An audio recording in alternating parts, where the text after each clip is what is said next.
Hello সবাইকে। আমরা বাড়ির সবাই মিলে চলে গেছিলাম জন্মদিনের একটি নেমন্তন্নে। ভাবছো জন্মদিনের কথা বলে আবার মন্দির কেন দেখাচ্ছি?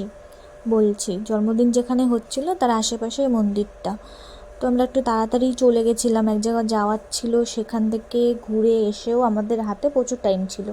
তাই কি করব অত আগে আগে গিয়ে, সেই জন্য আমি বললাম যে চলো পাশে একটা মন্দির আছে, ওখান থেকে ঘুরে আসি।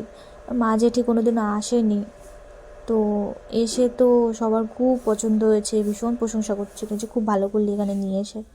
আর সত্যি মন্দিরটা এত সুন্দর না, কি বলবো, পুরো মন ভালো হয়ে যাবে গেলে পরে। আগেও গেছি আমি 2-3 বার, খুব ভালো লাগে আমার।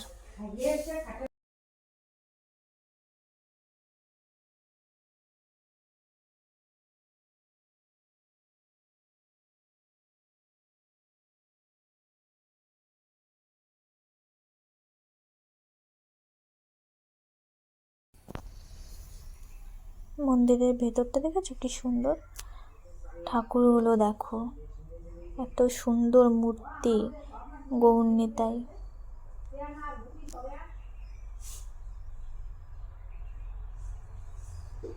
রাধে গোবিন্দ। আর এখানে না কি বলতো, মানে ভিডিও করা না অ্যালাউ নেই, তো আমরা জানতাম না, ভিডিও করে ফেলেছিলাম। তারপরে ভিডিও হয়ে গেছে, তখন একজন এসে বলছে কি যে ভিডিও করো না, তারপর আমরা বন্ধ করে দিয়েছিলাম। আর এখানে একটা ঘটনা ঘটেছে, এখানে যে পুরোহিত আমাকে বলছে কি, তুই এত সুন্দর সিঁদুর টিপ পরেছিস, এখন তো মানুষকে দেখাই যায় না, তো আয় তোকে রাধারানীর মতো সাজিয়ে দিই। তারপরে উনি তিলক কেটে দিল। এটা এখানে রথ।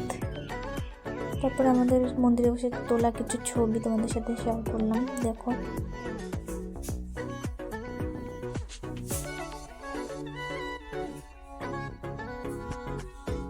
এই যে চলে এসেছি আমরা জন্মদিন বাড়িতে, বদ্দি আর আমি বসেছি, পেছনে ছেলেরা, আর এর পাশে মা আর জেঠি।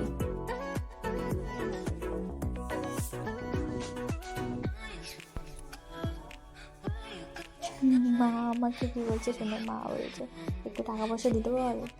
দেখে নাও কী কী খেলাম, লেবু, চিকেন সাথে সস, ভাত, ডাল, মাছ ভাত ছিল নিয়ে, মটন বিরিয়ানি, মটন কষা, চাটনি, পাঁপড়, মিষ্টি।